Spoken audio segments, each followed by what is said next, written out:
Sistem kesehatan di Indonesia telah mulai dikembangkan sejak tahun 1982, yaitu ketika Departemen Kesehatan RI menyusun dokumen sistem kesehatan di Indonesia yang disebut Sistem Kesehatan Nasional.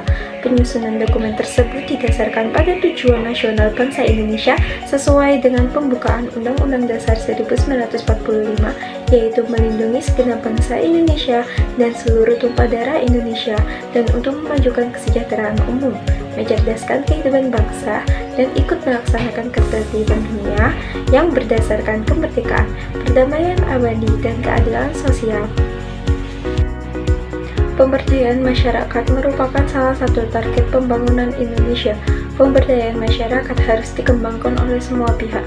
Pemberdayaan tersebut dapat dilakukan dalam berbagai sasaran. Sasaran dalam program pemberdayaan masyarakat ini mencakup semua bidang, mulai dari pemerintahan, kelembagaan, kesehatan, ekonomi masyarakat, teknologi, dan pendidikan. Pemberdayaan masyarakat menempatkan masyarakat sebagai objek sekaligus sebagai subjek. Masyarakat sebagai objek berarti segala hal, kebijakan, dan program haruslah diperuntukkan bagi masyarakat. Kemudian sebagai subjeknya, masyarakat juga berperan penting dalam pemberian ide-ide dan juga kritisi dalam pelaksanaan program pemberdayaan masyarakat. Pengertian pemberdayaan masyarakat adalah tatanan yang menghimpun berbagai upaya individu, kelompok, dan masyarakat umum di bidang kesehatan secara terpadu dan saling mendukung untuk menjamin derajat kesehatan masyarakat. Pemberdayaan masyarakat diselenggarakan agar masyarakat dapat berperan dalam masalah kesehatan. SKN atau Sistem Kesehatan Nasional berjalan dengan baik apabila didukung oleh pemberdayaan perorangan, keluarga, dan masyarakat. Pemberdayaan masyarakat memiliki tujuan agar dapat terselenggaranya pelayanan, advokasi, dan pengawasan sosial perorangan, kelompok, dan masyarakat dalam bidang pelayanan kesehatan untuk menjamin terselenggaranya pembangunan kesehatan guna meningkatkan derajat kesehatan masyarakat. Baik, yang selanjutnya kita akan membahas tentang unsur-unsur utama subsistem pemberdayaan masyarakat, di mana unsur-unsur utamanya ada 3, yaitu yang pertama ada pemberdayaan perorangan, kedua ada pemberdayaan kelompok, dan yang ketiga ada pemberdayaan masyarakat umum. Yang pertama kita akan membahas tentang pemberdayaan perorangan. Apa sih itu pemberdayaan perorangan? Pemberdayaan perorangan yang dimaksud adalah upaya untuk meningkatkan peran, fungsi, serta kemampuan perorangan dalam membuat keputusan atau memelihara kesehatan. Target minimal yang ingin dicapai dalam pemberdayaan perorangan ini adalah individu tersebut diharapkan mampu menerapkan PHBS atau perilaku hidup bersih dan sehat yang nantinya dapat diteladani oleh keluarga maupun masyarakat di sekitarnya.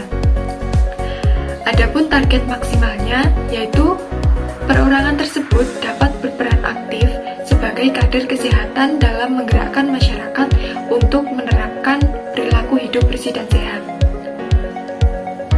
Yang kedua ada pemberdayaan kelompok. Pemberdayaan kelompok itu adalah upaya meningkatkan peran, fungsi, dan kemampuan kelompok-kelompok di masyarakat untuk membuat keputusan atau memelihara kesehatan, di mana kelompok-kelompok ini yang dimaksud adalah sasaran utamanya adalah kelompok yang ada di masyarakat seperti RT, RW, atau kelurahan. Sehingga diharapkan dengan adanya pemberdayaan kelompok ini dapat mengatasi masalah kesehatan yang dihadapi kelompok-kelompok tersebut, serta dapat berperan aktif dalam upaya peningkatan derajat kesehatan masyarakat. Kegiatannya dapat berupa program pengabdian, memperjuangkan kepentingan masyarakat pada bidang kesehatan, atau melakukan pengawasan sosial terhadap pembangunan kesehatan. Dan yang terakhir ada pemberdayaan masyarakat umum. Pemberdayaan masyarakat umum adalah upaya meningkatkan peran, fungsi, dan kemampuan masyarakat dalam memelihara kesehatan yang sedemikian rupa. Di suatu pihak dapat mengatasi masalah kesehatan yang ada di masyarakat, dan di pihak lain dapat meningkatkan derajat kesehatan masyarakat.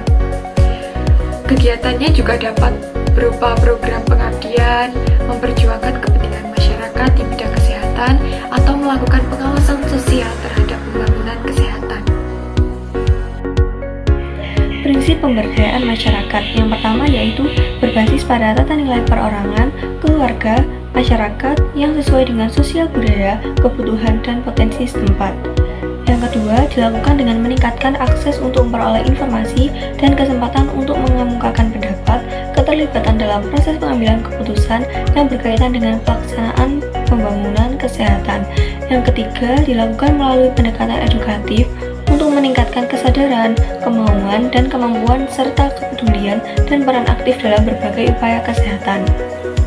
Lalu yang keempat dilakukan dengan menerapkan prinsip kemitraan yang didasari semangat kebersamaan dan gotong royong serta terorganisasikan dalam berbagai kelompok atau kelembagaan masyarakat. Dan yang terakhir yaitu pemerintah bersikap terbuka, bertanggung jawab, bertanggung gugat dan tanggap terhadap aspirasi masyarakat serta berperan sebagai pendorong, pendamping, fasilitator, dan pemberi bantuan dalam penyelenggaraan upaya kesehatan yang berbasis masyarakat.